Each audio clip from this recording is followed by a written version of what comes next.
Nebula maths के इस video में हम लोग समलंब का क्षेत्रफल निकालना सीखेंगे। जैसा कि आप जानते हैं कि समलंब एक ऐसा चतुर्भुज होता है जिसमें आमने सामने की भुजाओं का कोई एक जोड़ा आपस में समांतर होता है। जैसे कि आप इस चित्र में देख रहे हैं, ए बी सी डी एक चतुर्भुज है जिसमें भुजा AD और BC आपस में समांतर हैं। ऐसे ही चतुर्भुज को हम लोग समलंब बोलते हैं।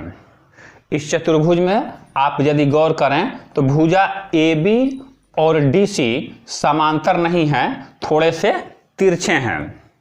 यदि भुजा AB और DC भी आपस में समांतर हो जाते तो ऐसे चतुर्भुज को समांतर चतुर्भुज बोलते हैं। समलंब का क्षेत्रफल निकालने का सूत्र यहाँ लिखा हुआ है। समांतर भुजाओं का योग गुणे ऊंचाई बटे 2। समांतर भुजाओं के योग का मतलब है कि समलंब में जो भुजाएं आपस में समांतर हैं उनकी लंबाइयों को हम आपस में जोड़ लेते हैं। इन भुजाओं के योग में ऊंचाई का गुणा कर देते हैं। यहाँ पर ऊंचाई का मतलब ये है कि इन दोनों समांतर भुजाओं के बीच की कितनी दूरी है। समांतर भुजाओं के बीच की दूरी यानी ऊंचाई ज्ञात करने के लिए हम क्या करते हैं कि समांतर भुजाओं में से किसी एक भुजा पर कोई एक बिंदु ले लेते हैं और वहां से दूसरी भुजा पर 90 अंश का कोण बनाती हुई एक रेखाखंड खींच लेते हैं। ये 90 अंश का कोण हुआ। तो कुछ नाम दे देते हैं MN। ये लंबवत दूरी ही समलंब की ऊंचाई या समांतर भुजाओं के बीच की दूरी कहलाती है। इसे हम H से प्रदर्शित कर लेते हैं। यदि हम मान लें कि समांतर भुजा B की लंबाई A सेंटीमीटर और BC की लंबाई B सेंटीमीटर हो तो समलंब के क्षेत्रफल का सूत्र ये रूप ले लेगा। समांतर भुजाओं का योग यानी A प्लस B, इनको जोड़ लेंगे, उसमें ऊंचाई यानी H का गुणा कर लेंगे और ये बटा 2 कर देंगे।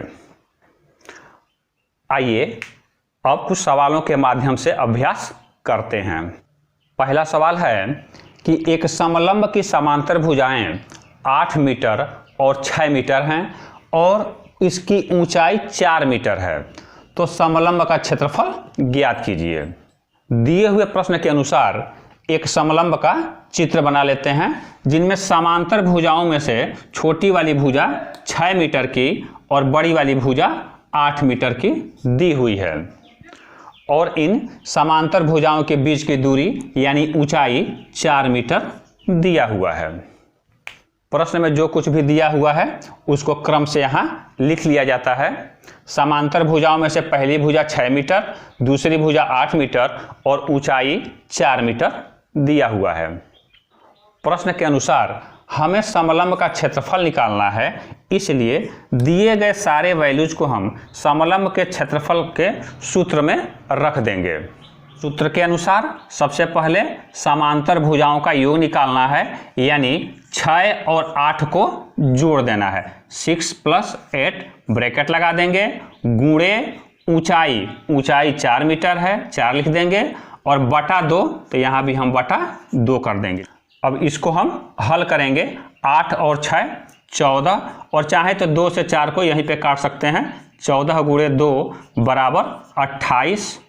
चूंकि क्षेत्रफल है इसलिए उत्तर आएगा वर्ग मीटर। ये हुआ आंसर। बहुत ही आसान सवाल था। अगला सवाल देखते हैं। 3 सेंटीमीटर ऊंचाई वाले समलंबाकार क्षेत्र का क्षेत्रफल 36 वर्ग सेंटीमीटर है। इसकी समांतर भुजाओं में से एक भुजा की लंबाई 9 सेंटीमीटर है। दूसरी समांतर भुजा की लंबाई ज्ञात करें। अब देखिए, ये वाला सवाल पहले वाले सवाल का उल्टा है। इसमें समलंब का क्षेत्रफल दिया गया है और भुजा की लंबाई ज्ञात करना है।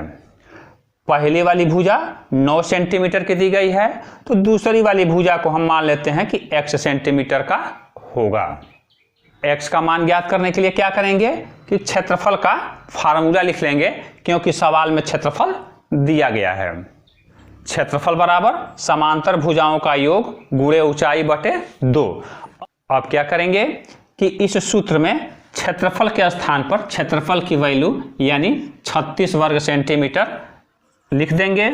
समांतर भुजाओं का योग करेंगे, तो पहली भुजा तो खैर 9 दिया हुआ है, 9 लिख लेंगे, प्लस दूसरी भुजा को हमने x माना है तो x इसमें ऐसे जोड़ देंगे, ब्रैकेट लगाएंगे, गुणा का निशान लगाएंगे और ऊंचाई की जगह पे 3 सेंटीमीटर लिख देंगे और बटा 2 करेंगे। समीकरण को हल करना आप जानते हैं, 2 का इधर 36 में गुणा हो जाएगा और ये 3 चूंकि गुणा हुआ है तो दूसरे साइड में आके भाग हो जाएगा और 9 प्लस x इधर बच जाएगा। इसे हल करेंगे, 3 से कटेगा, ये 12 बार में 12 दूनी 24 बराबर 9 प्लस x। अगली लाइन में 9 को दूसरे साइड में ले जाएंगे तो x बराबर हो जाएगा 24 माइनस 9 बराबर 15 सेंटीमीटर। ये हुआ आंसर, यानी समलंब की दूसरी भुजा 15 सेंटीमीटर की होगी। अगला सवाल है, एक समलंबाकार क्षेत्र का क्षेत्रफल 270 मीटर स्क्वायर है और इसकी ऊंचाई 15 मीटर है। यदि समांतर भुजाओं में से एक दूसरी की 2 गुनी हो तो दोनों समांतर भुजाओं की लंबाई ज्ञात करें। इस सवाल में भी दूसरे सवाल की तरह क्षेत्रफल दिया है, लेकिन इसमें दोनों ही समांतर भुजाएं ज्ञात करनी है। तो मान लेते हैं पहली समांतर भुजा x मीटर की है तो दूसरी वाली 2x मीटर की होगी, क्योंकि दूसरी वाली पहले वाले की 2 गुनी है।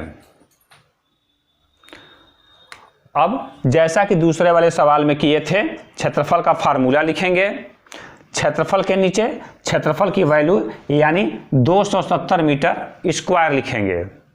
अब समांतर भुजाओं का योग ज्ञात करना है, इसके लिए हम x प्लस 2x करेंगे। यहां से गुणे ऊंचाई 15 मीटर बटा 2। इस पूरे समीकरण को हल करने पर x की वैल्यू 12 आएगी। इसका मतलब है कि पहली भुजा 12 मीटर की है, क्योंकि पहली भुजा हमने x मीटर माना था और x की वैल्यू 12 आई हुई है। दूसरी भुजा पहली भुजा की 2 गुनी है, 12 में हम 2 का गुणा कर देंगे तो 24 मीटर दूसरे भुजा की लंबाई आ जाएगी। तो इस तरह से यह सवाल भी हल हो गया। तो हम लोग देख रहे हैं कि ये एक बहुत छोटा सा चैप्टर था जिसे हम लोगों ने बड़े आसानी से समझ लिया है। अगले वीडियो में फिर हम लोग एक नए चैप्टर के साथ मिलेंगे। तब तक के लिए बहुत बहुत धन्यवाद।